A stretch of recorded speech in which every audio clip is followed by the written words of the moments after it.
Hello and welcome back to the Project Management Prepcast. I'm your instructor, Cornelius Fichtner.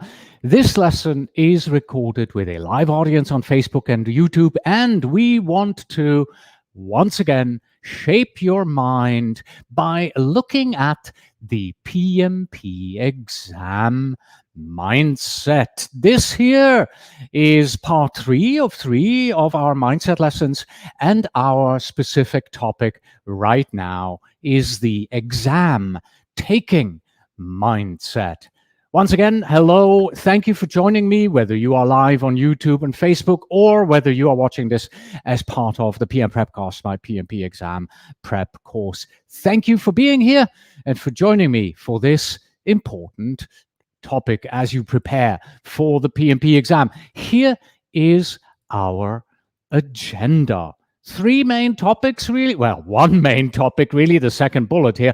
I want to start out by talking about what exactly do we mean by exam taking mindset?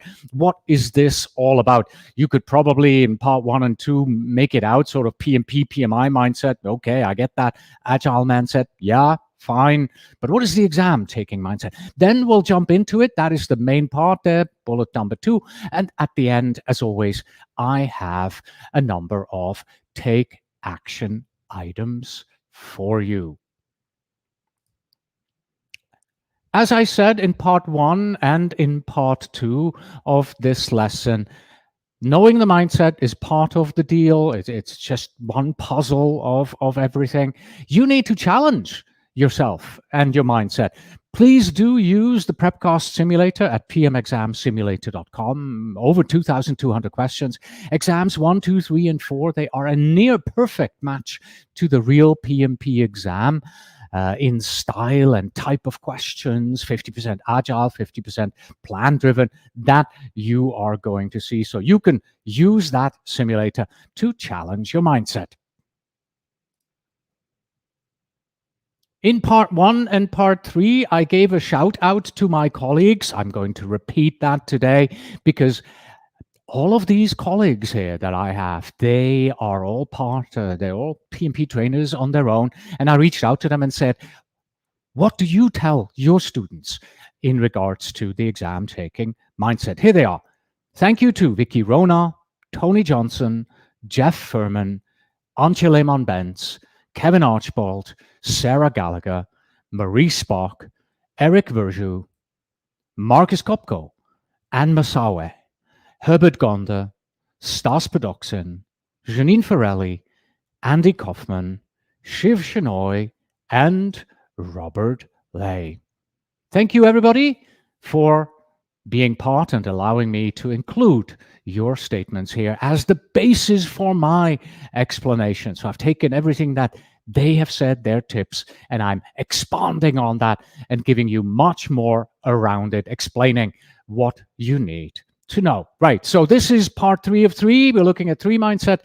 The mindset we're looking at right now today is all about being ready to take this grueling PMP exam, 180 questions, roughly 4 hours.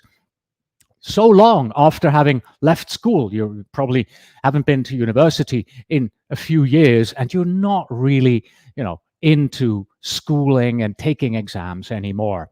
When we talked about this particular slide here, in lessons 1 and 2, that I want to give you an understanding in regards to how to adjust your mind and to tune in to how PMI thinks as they are getting ready for this exam, as they are creating these exam items. Yeah, that was particularly true for parts 1 and 2, where we specifically looked at the PMP and the agile mindset that you needed to adopt. Today, we want to do something similar, but still different, okay? In this lesson right now, I want to get across to you an understanding of what you have to expect from this exam and with what mindset you need to walk into the examination room and the mindset you need to keep throughout taking the actual exam. Yeah, it's great to have the PMI, PMP mindset, the agile mindset, but If during the actual exam, the whole exam experience is going to just blow you away because you didn't know what to expect, well, that would be bad. My goal, therefore, is that by the end of this lesson, your light is on so that you can confidently walk into the examination room and walk out with your certification in hand. So this lesson is all about the mindset of how to approach your studies, what to expect during the exam, how to approach questions during the actual exam, and then how to translate all that knowledge from your studies into a successful exam experience. And will even include a handful of tips and tricks on how to spot and see the correct answers during your actual exam. So this is going to be a little bit more hands-on than parts 1 and 2. All right? Are you all ready? Here we go. Ladies and gentlemen, and everyone in between, here is our lesson on the exam taking mindset. And we start with Robert Lay. He is president of 3O at 30.ca. That is Canada, for those who don't know. And he says, do not argue with the ECO, that's the exam content outline, and the PMI suggested study materials like the PMBOK guide. You want to pass the PMI exam, so play the game and follow their rules. To explain this better, let me show you one of the many lessons learned that I have found for the PMP exam throughout the last year or so. Here it is. This person says, Pearson VUE revoked my online proctored PMP exam. I did read aloud on the first question, and I was warned for reading aloud and that was not permitted. On the third question, my exam got revoked. At that time, I did not read out loud, as they claimed. I wasn't aware that mumbling was not allowed in the exam as well. I felt that I didn't get a fair warning from Pearson VUE on this matter. Now, let me say this. If something like this happens to you, if your exam gets revoked during the exam taking process, then I am seriously sorry that you have to go through this. This is annoying. Annoying is a bad word for this. It just devastates you at that point where you're like, what do you mean you're revoking my exam? Okay. But if you are in a situation like this person, this exam taker right here, where you didn't know that mumbling isn't allowed, that's on you. That is your fault, because you need to know the rules, the administrative rules of the PMP exam, what you are allowed to do and what you are not allowed to do. That is on you, totally. Therefore, I want you to know and follow the exam policies. You need to read everything that is on pearsonvue.com/PMI. Some examples, you are not allowed to look off the screen. So you have to look straight into the camera. It's okay to occasionally look away, obviously, but you're not supposed to kind of continuously look away. You're not allowed to mumble. You're not allowed to speak aloud. You are not allowed to cover your mouth or your face or be outside of the view of the webcam, except during the breaks, right? You need to know the rules, and you need to know what you can do from home. Right. Pearly Brown asks, is this for CBT2? Pearly, I think what you're trying to say is this for the in person when you go to the actual exam center, right? in regards to that. The exam center is slightly different. In this regard, for example, the whole mumbling and speaking out loud, they probably won't like you to do that either. But covering your mouth and face, that's okay when you're at the testing center. There is no camera in that is continuously monitoring you at the testing center.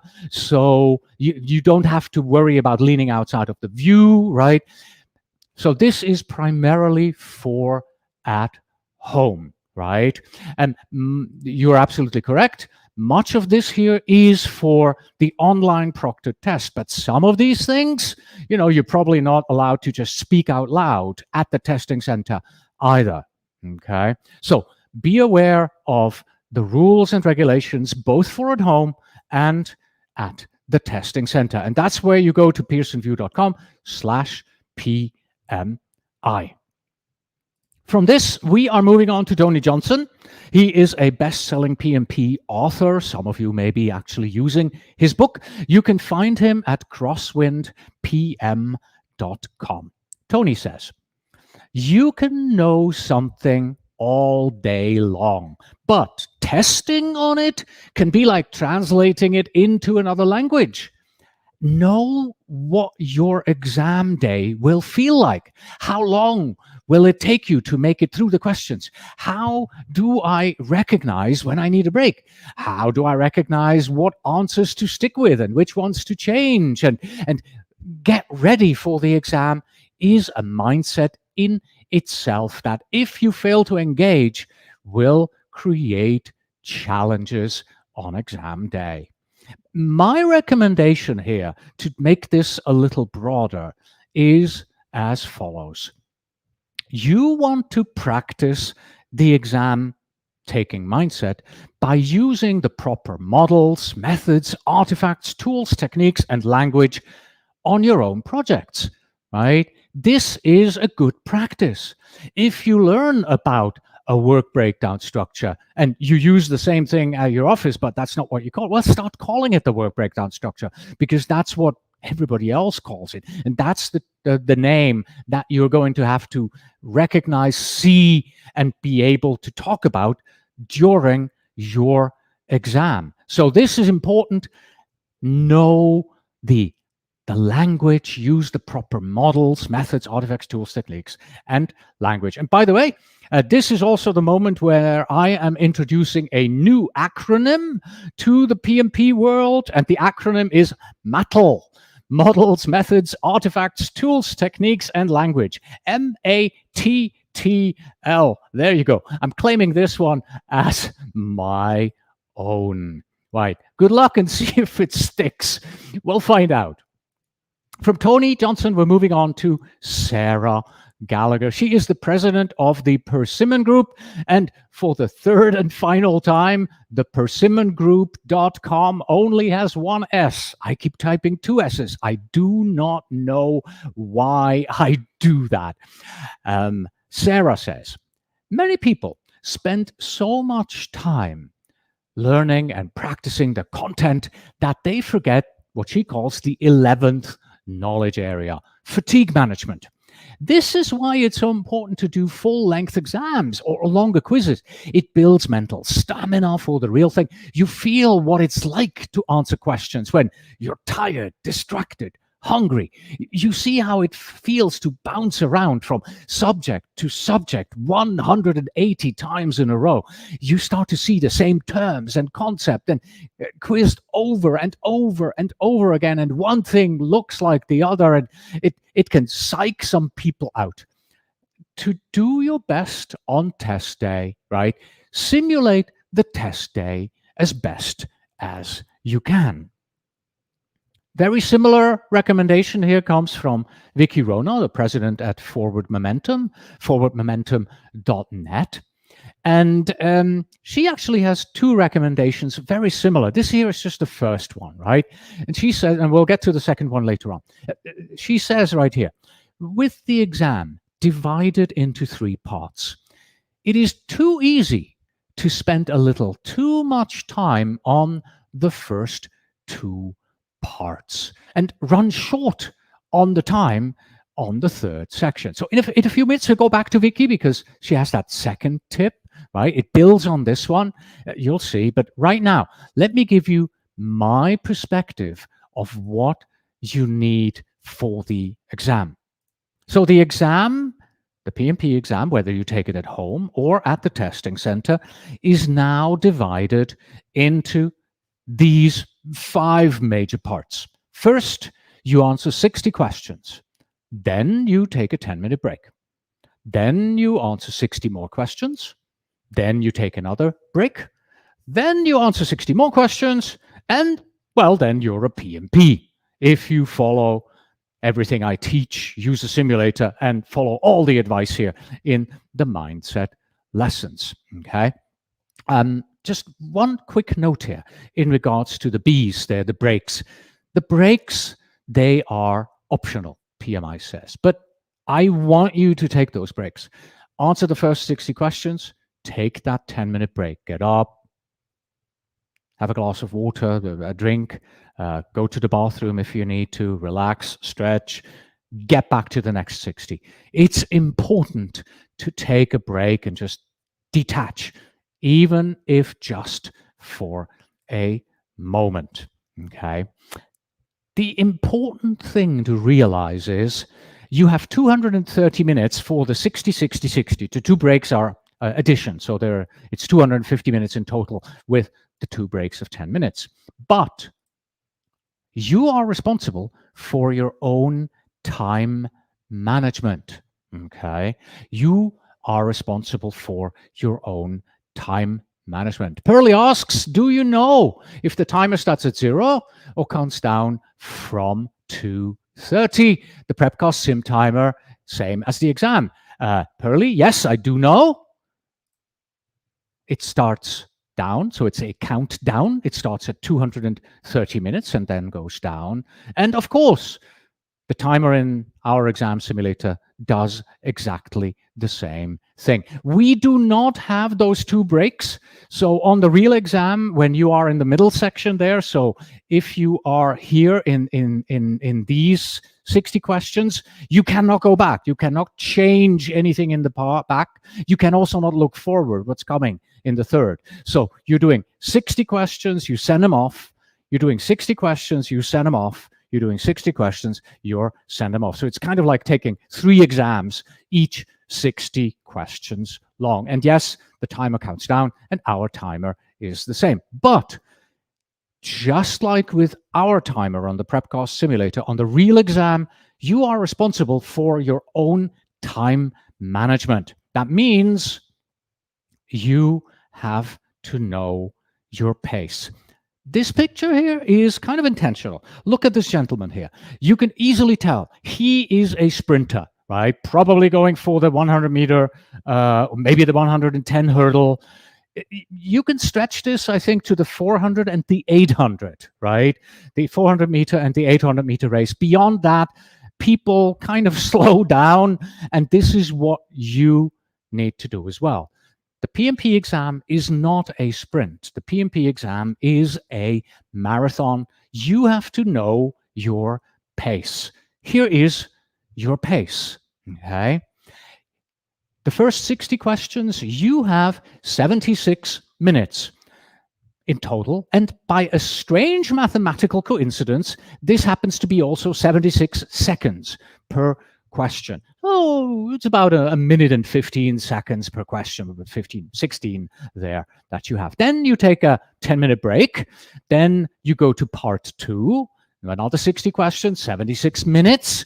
Then you take a break. And then kind of the last 60 questions, you have 77 minutes because 230 divided by 3 doesn't really divide all that well, right? So this is your pace.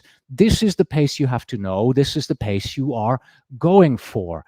And again, Pearson VUE, the exam, the timer, there is no pop-up saying, you know what, 76 minutes have passed. You should consider, or even at 70, kind of like, yeah, hey, 70 minutes are up. You got 6 more minutes to close. No, nothing like that.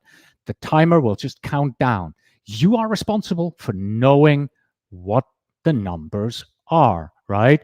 So when you look at, and remember, it counts down, right? So 230 minus 76 is how much, right? You have to know at what point the 76 minutes are up because it doesn't count up. Okay, so this here is your pace. From the pace, we go to the journey. We go to Herbert Gonder, a PMP trainer. He is from Germany. He lives in Asia, however, Ho Chi Minh City, if I'm not completely mistaken. You can find him at gonderconsulting.com. And Herbert says, students should look at preparing for the exam like a journey. As Hermann Hesse says, die längste Reise beginnt mit dem ersten Schritt, or in English, the longest journey starts with the very first step. You could also look at the exam from the agile perspective, like Scrum. Here, you have a big backlog and you work it down, sprint by sprint, user story by user story, and whatever remains or whatever new pops up, you put it to the backlog, you prioritize it, and you work on it as soon as you can, right? You can therefore be confident that, step by step, story by story, study by study, you're getting closer to achieving your study target. And then he also says the following, and I really like that. He says, I never fail. I either win or I learn. I never fail. I either win or I learn.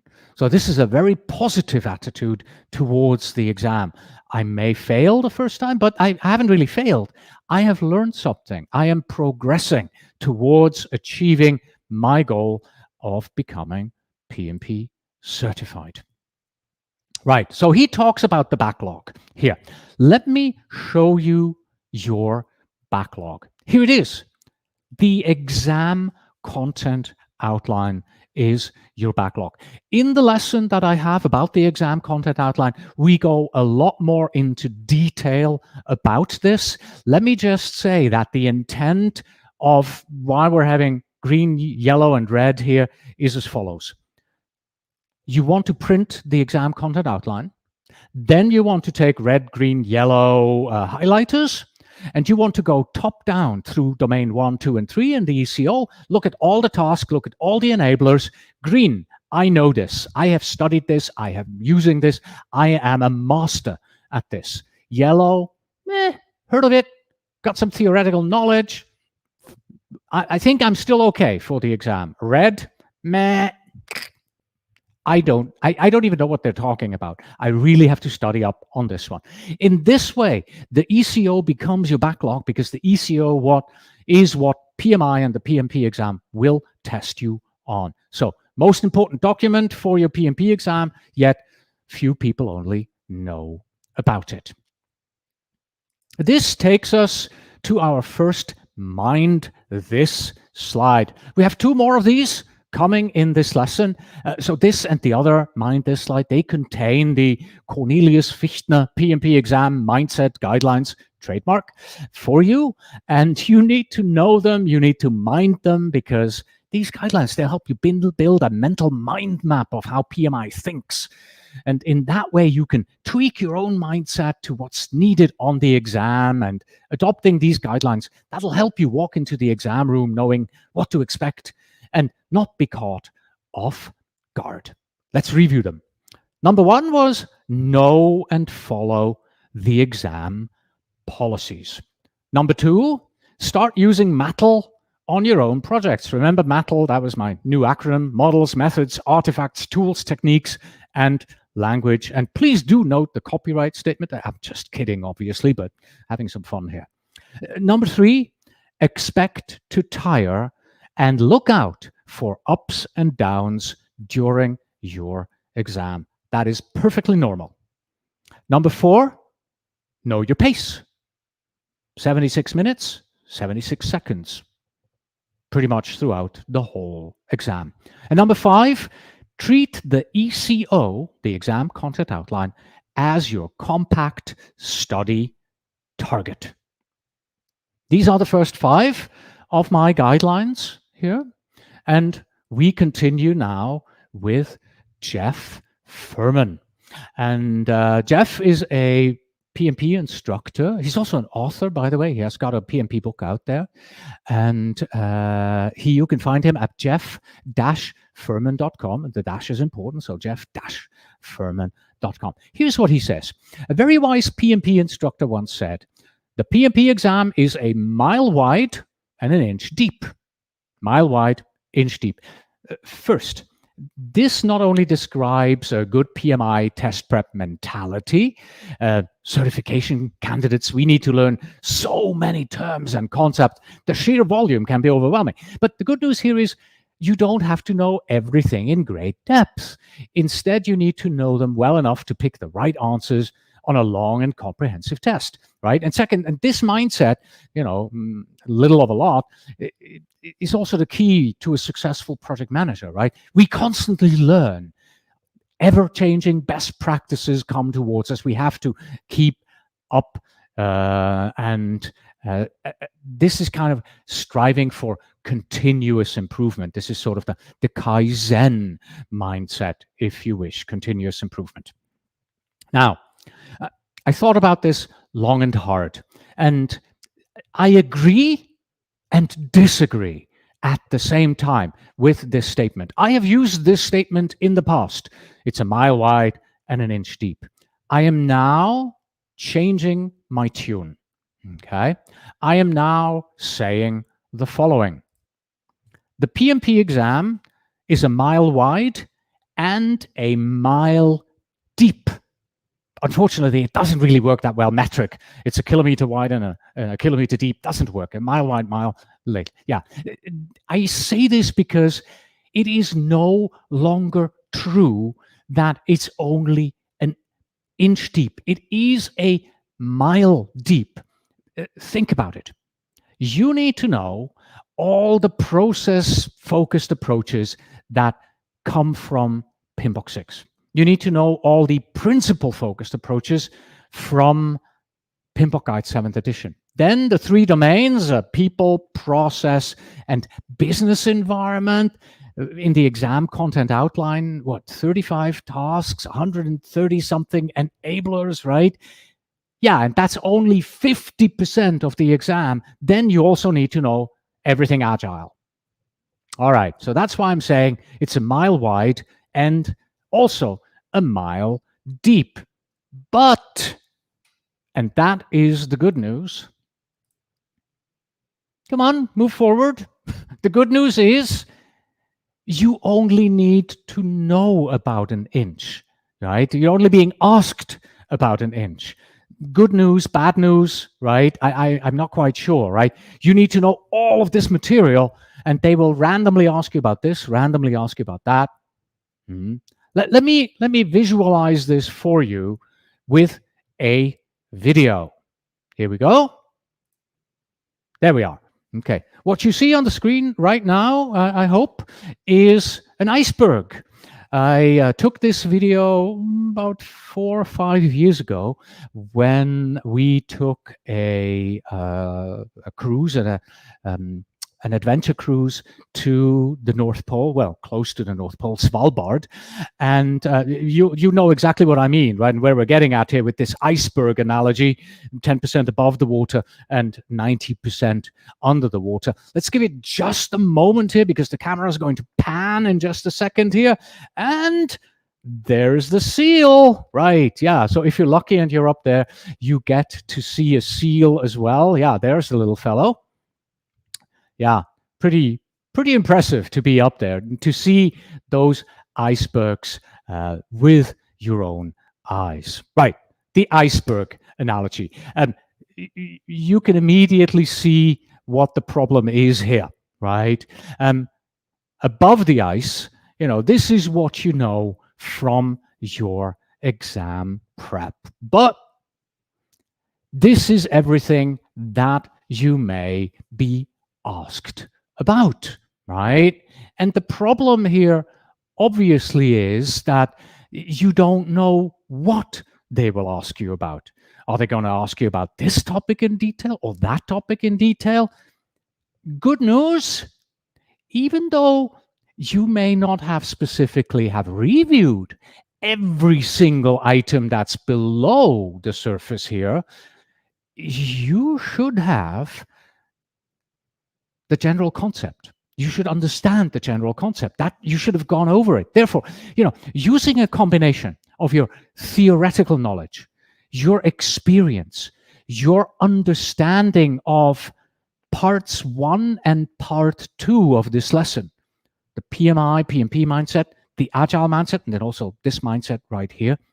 So combining this all together, you will be able to figure out what the correct answer is. Yeah.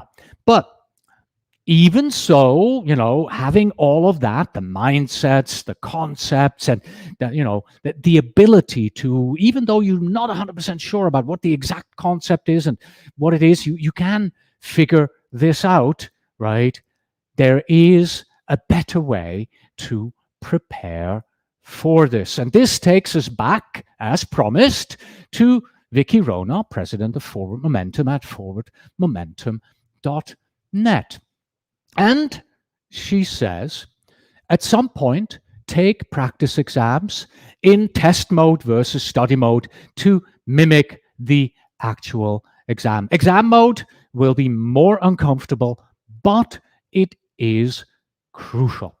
What does she mean here by either test mode or exam mode? Well, in the exam mode, you will set your simulator to match the PMP exam as closely as possible. 230 questions, 230 questions, 180 questions, 230 minutes, right? There is no pause button. You just have to go there. 2 breaks of 10 minutes in between, that's it. So pretending, as close to the real exam as possible.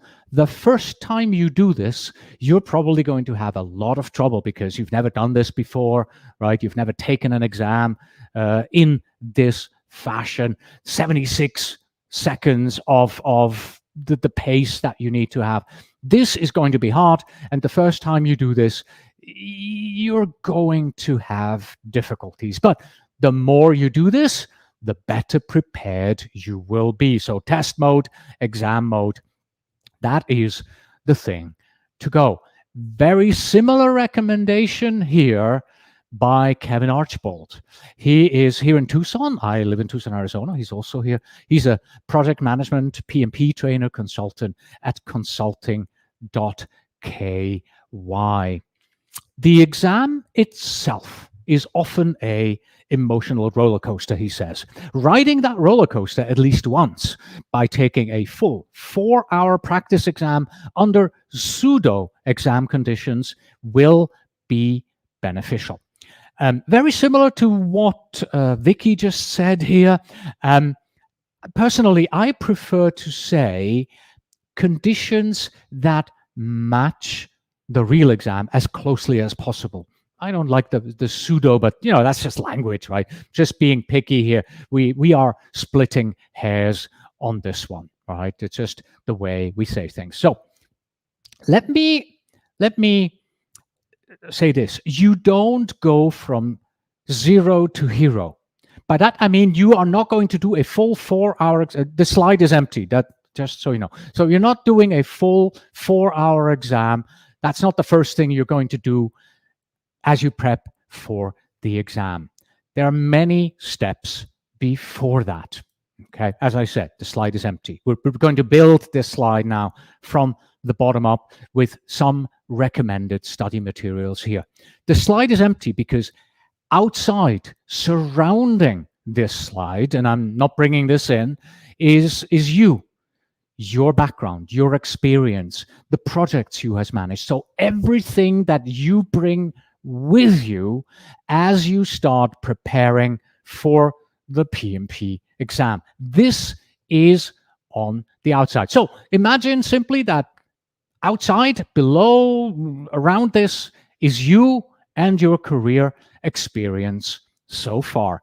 as you are preparing for your PMP exam, here are some of the most important things that I recommend.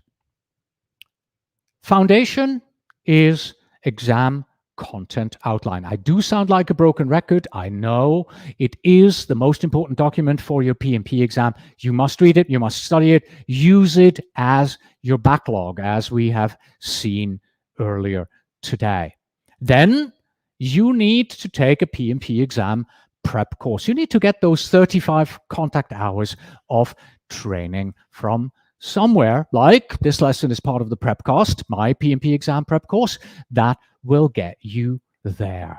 Then you want to read the PMBOK guide and the Agile practice guide to help you understand the PMI, the way PMI thinks about plan-driven as well as Agile projects. And because Agile is 50% of the exam, I recommend to everybody studying the Agile Manifesto, as well as reading the most recent Scrum Guide to get a good feel for how the Agile Manifesto defines the mindset and how Scrum translates that into a method and an approach. So now we have, at the highest level, we have everything. We have your experience, exam content outline, a training course, PMBOK guide, Agile practice guide, Agile manifesto, the Scrum guide. You have watched these mindset lessons, add that into the mix. Now you have to apply yourself to all of this by adding a PMP exam simulator to the mix. Okay, this is your final step. Without this, nowadays, it's pretty hard to pass the exam. You want a PMP exam simulator. Right. From this, we are moving on to STARS production, right? As you're using the exam simulator, please do keep in mind what STARS says. STARS is the brilliant mind behind our PMP exam simulator. Here is a colleague of mine, works for us, program manager of the exam simulator at pm-prepcast.com. He says, do not look for a perfect answer. It may just not be there at all. Look for the best one of those provided. Even if that choice does not look like a perfect, ideal, complete answer to you, or the answer you would prefer to see among the options given, if it's not there, right? Sometimes you will have to eliminate the worst three choices and stay with a bad one, right? But this bad one still has to be better than the others, right? It's the lesser of the four evils, if you wish. Other times, all four choices may seem correct. So in this moment, you have to select that is better than the others, right? So Kamar Bukhari asks a question regarding the previous slide here when we talked about having to read the PMBOK guide. Okay, Kamar, at this point, at the time of recording, PMBOK 6 and 7 are still important, and frankly, this is going to continue. PMBOK 6 contains the process-focused information that you need for the PMP exam. PMBOK 7 contains the principle-focused information. PMI is slowly moving the content from PMBOK 6 to Standards Plus. Standards Plus is PMI's online repository. In the PMBOK Guide 7th edition, PMI clearly states nothing in the previous editions is outdated or contradicts what we're saying here. If you read the PMBOK Guide 7th edition, at the end of this, you will say, okay, I have just learned about 12 principles. I have learned about 8 performance domains. But how do you actually manage a project? There is no do this, do that. It's just a few principles. It's just a few performance domains. There's nothing there about what I need to do, a step-by-step help, right? And that is kind of the not so good thing about PMBOK Guide 7, because people think that's all I need for the PMP exam. It isn't. You need the knowledge, the content, the process-focused information from PMBOK 6 for the PMP exam. You need it for your PMP exam. You need it to manage your projects. If you manage a project using just PMBOK Guide 7, you will fail miserably because you have no idea what to do. No, how to do it, excuse me. The PMBOK Guide 7 will tell you what's important and what you have to not forget, but it doesn't tell you how. The how is missing from the PMBOK Guide 7th edition. That is why the PMBOK Guide 6th edition, PMI Standards Plus in the future, is still important. There you go. All right, back to what Stas has said here. There is no perfect answer. Oftentimes on the PMP exam, you have to choose the one that is least wrong, or you have to, choose the one that is better than all the others. Okay, so let's take a look at a few examples here, answer choices to look out for. On the left are the ones that are unlikely going to be the correct answer. On the right are the ones that are likely going to be the right answer. So if an answer choice has words like, you must do it, this is the only possibility, all of these, never do this, always do that, these kind of absolutes, right, are unlikely to be the correct answer. 9 out of 10 times, this is not the correct answer. Maybe even 9.9 times out of 10, this is not the correct answer. Extreme options: closing a project, refusing something, complaining about somebody, escalating, also unlikely to be the correct answer. Whereas on the right side, answer choices on the exam that talk about collaborating with others, including others, being decisive, making a decision, and being proactive, taking care of something before it explodes, right? That is likely going to be the correct answer. Now, here's the thing. You can always come up with a scenario that says you always have to do X, and that is going to be the correct answer. So that's why we're not saying wrong and, always right and always wrong, unlikely and likely. It's always a question of reading the scenario and getting a good feel for the answer in 76 seconds. You also, at the same time, want to pay special attention to the wording of the scenario and, then the answer choices. A single word in either of them may lead to a totally different answer. Make sure that you also understand the question, the sentence, right? And this is about first, is this about next, the best course of action? The answer will be different for each one of them. Okay. In this particular case, PMI makes it relatively easy for you to pick up those answer, the question. Okay.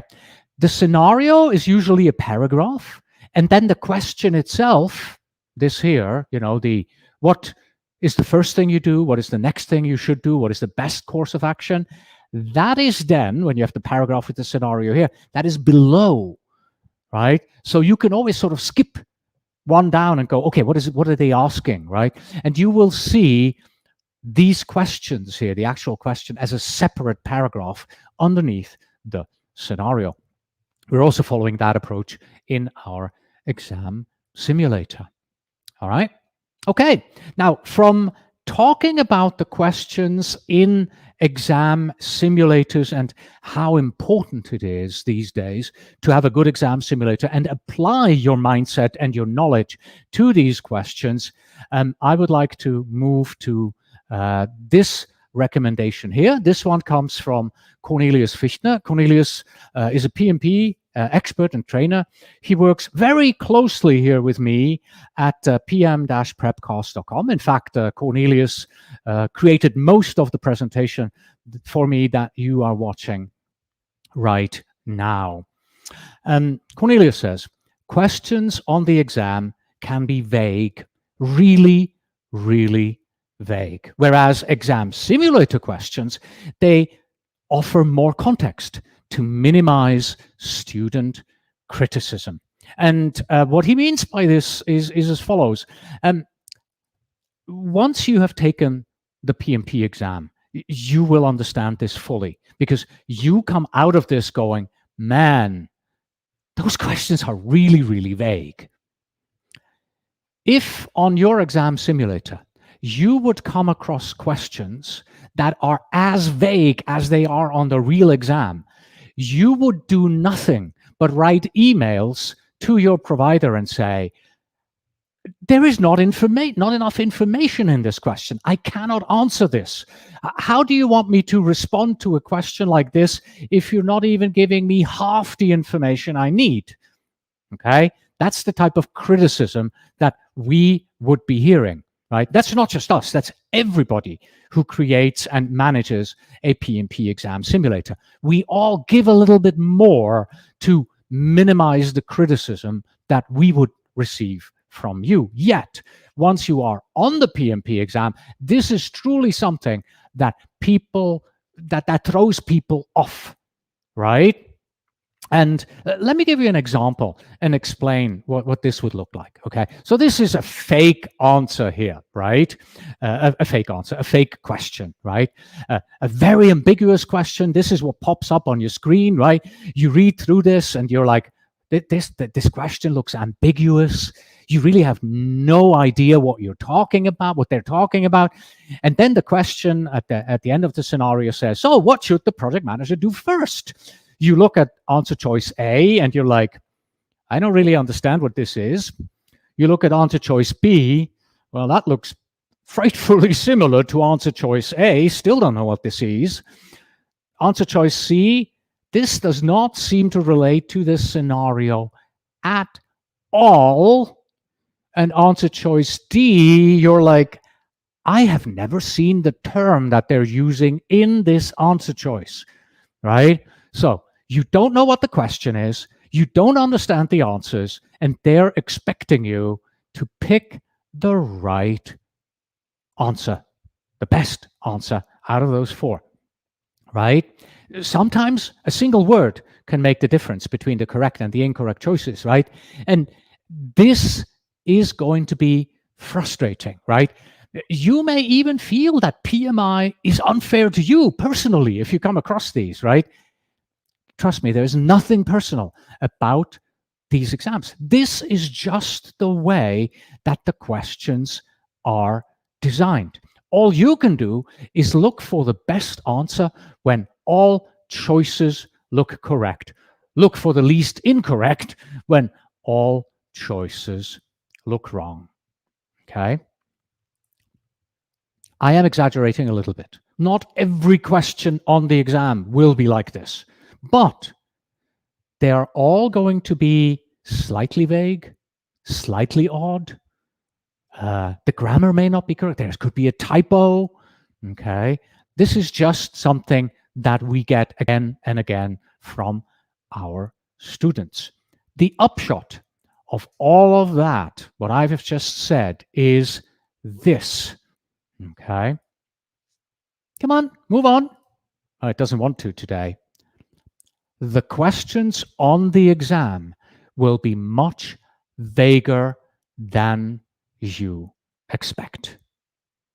This is not going to be as clear-cut as on your exam simulator. But here's the good news.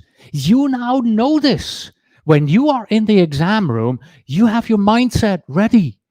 You're going to look at the question and you're going to go, man, this is vague. And it'll go, ding, oh yeah, I remember Cornelius told me about this. I had to expect this. I know this is it. I am not going to let this throw me off and just blow me away. I know what to do. I'm going to analyze this critically. I'm going to pick the best out of these four or the least wrong out of these four. And I'm just going to move on and I'm going to forget about this super vague question that PMI just threw at me, right? We're moving on. Once again, Set 2 of Cornelius Fichtner's PMP exam mindset guidelines, trademark. Let's summarize. Guideline number 6, don't let the iceberg sink you. You will grasp the concepts. You will have the background, the understanding, the theoretical knowledge. It's a mile wide, a mile deep, and they'll ask you about 180 random inches right there. Okay, but you know this. Number 7, you want to use an exam simulator. This is less mindset. This is, more feeling comfortable about it. Okay, it's part of the mindset, definitely, so that you know your pace and all of that. The answers, number 8, may not be perfect. Look for the best answer out of what's presented to you, or the least wrong if they all look just not right. Number 9, know the choices that are generally good or bad on the exam questions, right? Those absolutes and those that are more inclusive, that follow the PMI, PMP mindset, lesson 1 of 3 here, or the agile mindset, lesson 2 of 3 here, right? Know what the good choices are. Know what the generally bad choices are. And expect ambiguity. Expect more ambiguity than what you are used to from your exam simulator, right? We're moving on. Moving on to Anne Masawe. She is from the Tanzania Institute of PM at tipm.ac.tz, as in Tanzania. When reading questions, she says, identify the knowledge areas, process group, life cycle, right? What is involved here? Is it cost, schedule, quality? Are we in initiating, planning, executing? You also need to identify the project life cycle used in the scenario. Is this agile? Is this hybrid? Is this predictive? Once you have all of this identified, ask yourself, all right, what is the actual problem here that PMI is presenting to me in this way? So look for the process group, understand what it is. Look for the knowledge area, understand what the delivery method, the life cycle is as well. And now, after having looked at it this methodically, you can now understand better what the scenario is, and what's the problem becomes much clearer. I've got some more for you in regards to being methodical. 3 more methodical tips for you. And just so you know, this is going to be the audience participation section of our presentation here today. Normally, the photographs that I use, they're just background photographs to sort of bring a little bit of life to the presentation. This particular photograph behind here is different. I'm going to ask you a question about this photograph as soon as we're done with going through these 3 methodical approaches here. Right, so methodical approach number 1. Read the last sentence of the question scenario first. Remember earlier on I said you have the scenario at the top and then that there's the question underneath it. There is also maybe the last sentence. So read the question that's underneath the scenario first. Go with that. So the last sentence of the scenario, that is usually the question. Once you are done with reading that, so that's one approach, right? Doing that. The second approach is, right, you read the scenario, you read the question, and before you skip and look at what's A, B, C, and D, form the answer in your mind. It's like, what would the correct answer be to the question they have just asked? Oh, the correct answer would be a work breakdown structure, right? Needs to be developed. Now you have an idea of where you would be going with this. Now look at A, B, C, D. Oh, look at that. Develop a work breakdown structure is D. You've got your answer already, all right? So in this way, you're methodical. You preempt the possible answers. And then if you have a really long scenario, 2, 3, 4 paragraphs, I don't think PMI does that. They're relatively short, maybe 1 or 2 paragraphs, right? But if you have a long scenario, read the answers first. So thing comes up on the screen and you're like 1, 2, 3 paragraphs. Oh my God. Okay, this is going to take longer. Skip down to the answer choices, A, B, C, D. Now you know what the potential answers are. Okay. I would now even say, work your way up. Look at what the question is. All right. Remember, last sentence, last paragraph, that's the question. All right. Now you know what the answer choices are. You know what the question is. Now let's read the scenario, because now you're ahead of everything. You already know what comes afterwards. That is the third methodical approach. All right. I said this was going to be the audience participation section of today's presentation regarding the photograph in the background. You are taking your PMP exam from home. What is wrong with this picture? All right, think about it for a moment. For those of you who are joining me on Facebook, for those of you who are joining me on YouTube, please do type it in. What is wrong with this picture? This person is taking the PMP exam from home, and she's looking at a question very quizzically, wondering about it. All right, what is wrong here? I'll give you about 10 more seconds because there's usually a delay between Facebook and YouTube comments until they arrive here on my screen.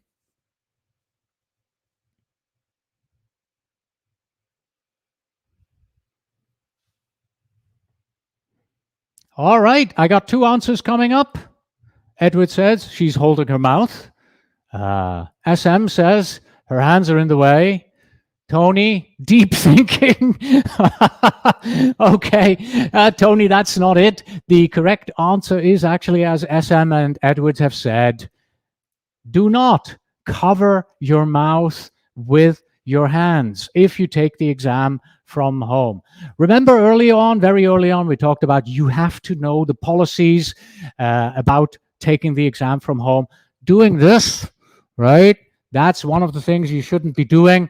Getting out of the camera view here. Wait, let me go to this side here. So this here will probably cause the proctor to go, yeah, you've just failed your PMP exam. There you go. Right? So those are the kind of things. This is why I say go to prometric.com/PMI and learn about those policies and the rules and regulations. Okay. Yeah, but if you do this, right, everybody occasionally does this, right? And then the proctor goes, ding, warning, do not cover your... What do you do now, right? Here's what you do. You don't beat yourself up over it. This is the moment that we move on to Shiv Shenoy. Shiv is a PMP coach and author. You can find his excellent website at pmexamsmartnotes.com. He says, most PMP students, we are several years away from university where it was easy for us to sit for hours and study, right, and attempt the exam.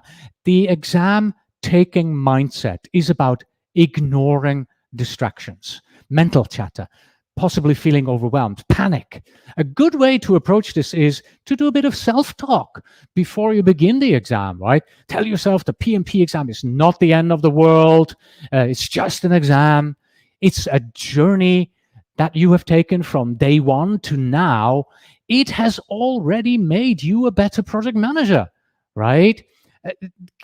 Don't forget, tell yourself you have no control over the type of questions that PMI is going to bring up as part of your exam. How deep, how wide they are, how vague they are. You have no control over that. None of that is your fault, right? But you have control over how you respond to things if they don't go as you expect. Expect the worst, hope for the best, and be in the present. Look at the one question that's on the screen, answer that question, go to the next question.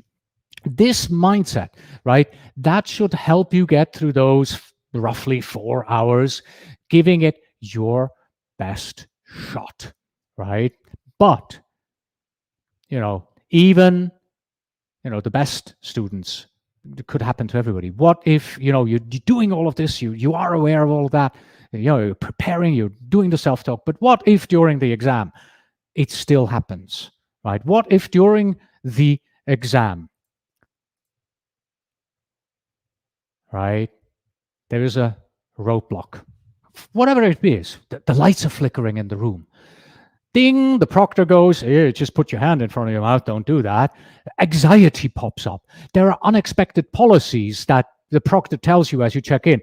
What do you mean getting up for a bathroom break? No, you're not allowed to get up. You have to sit there for 2 hours and 30 minutes without going to pee, right? Really? Okay, I thought it was different according to the rules. No, that's our policy here in this particular set. What if there's construction noise? The carpet has a strange smell. Your chair is completely uncomfortable. You get the jitters. It's too hot in this room. It's too cold in this room, right? What do you do, right? If any of these things happen, you need to, first of all, have the mental awareness that this is what's going on. You have to recognize that this is happening to you, and then you have to take 3 simple actions. I want you to breathe in. I want you to breathe out. And then I want you to continue your exam, ignoring any and all distractions.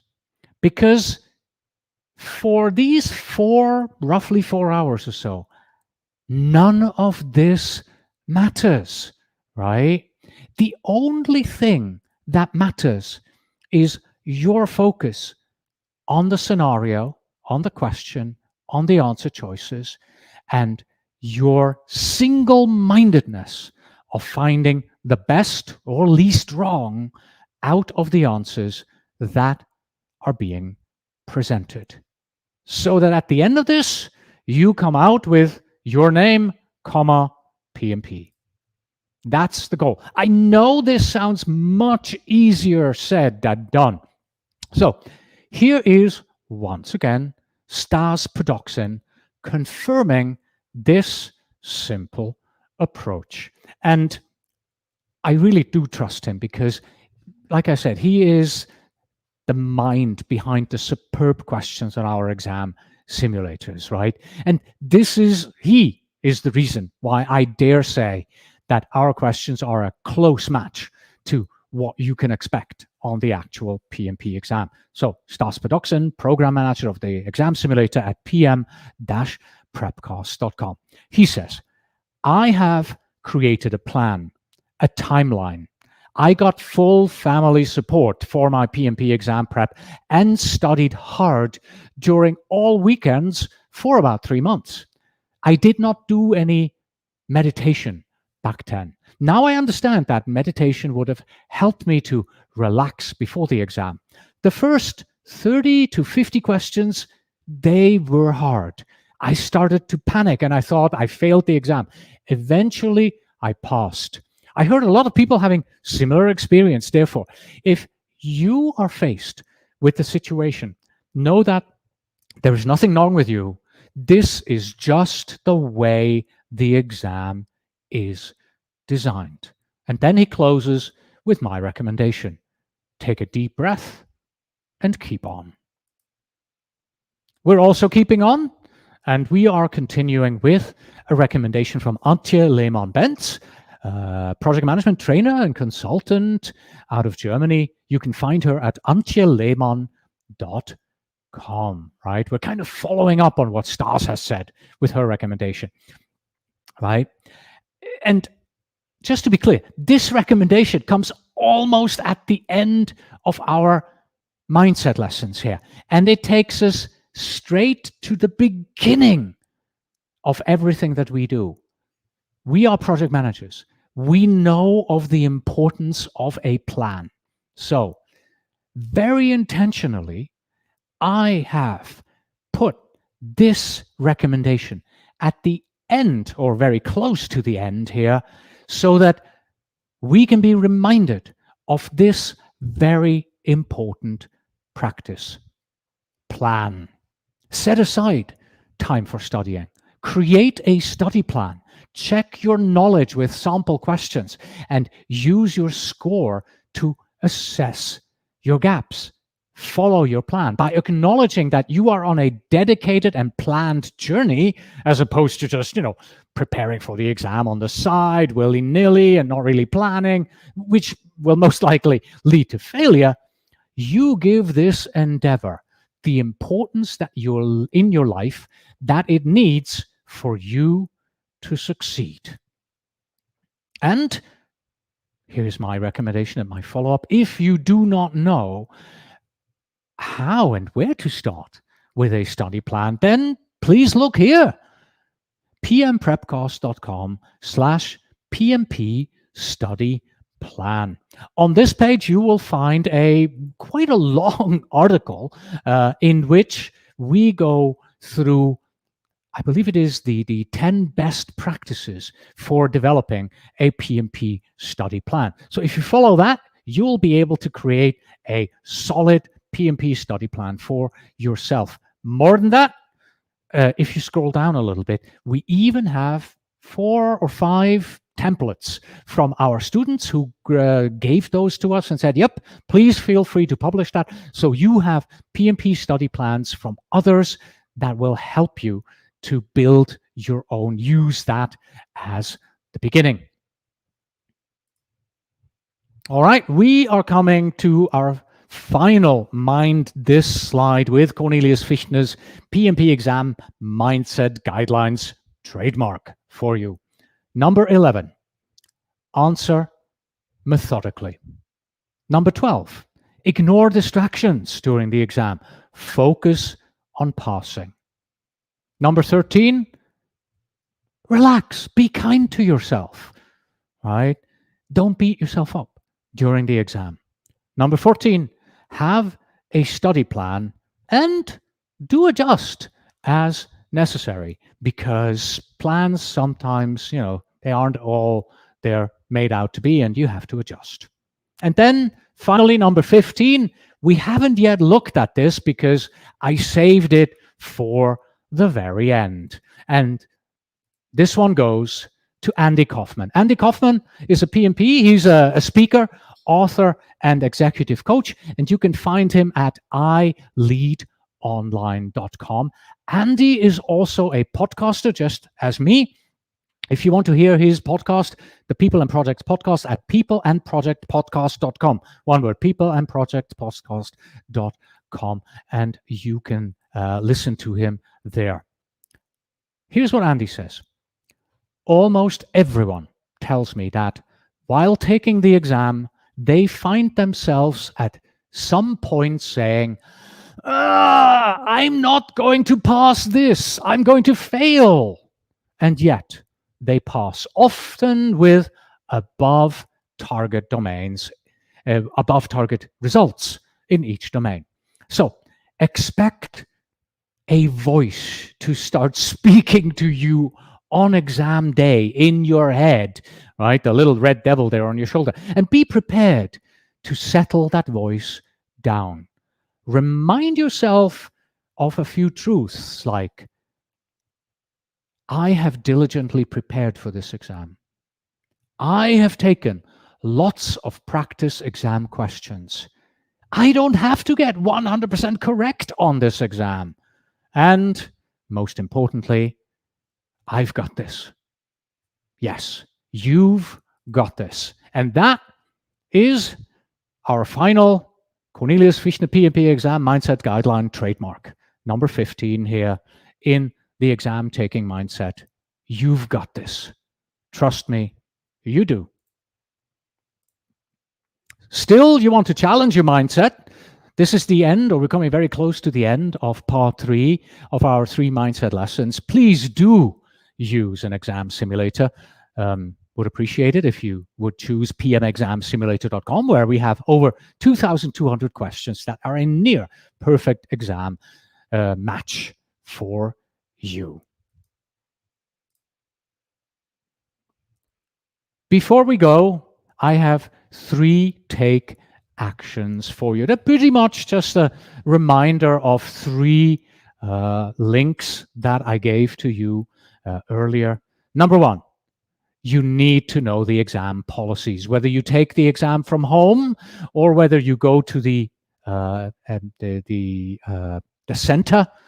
Go to pearsonview.com/PMI and read up on these exam policies. Get an exam simulator.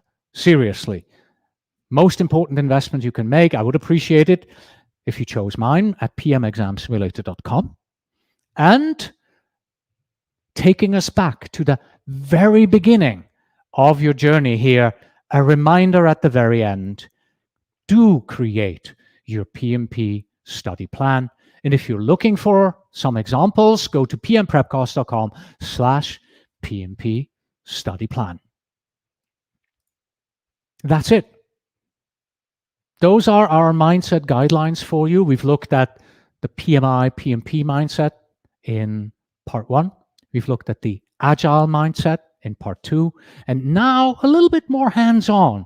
We've looked at the exam taking mindset. Thank you so much for joining me in parts, hopefully 1, 2, and 3. I assume you've seen everything. Until next time.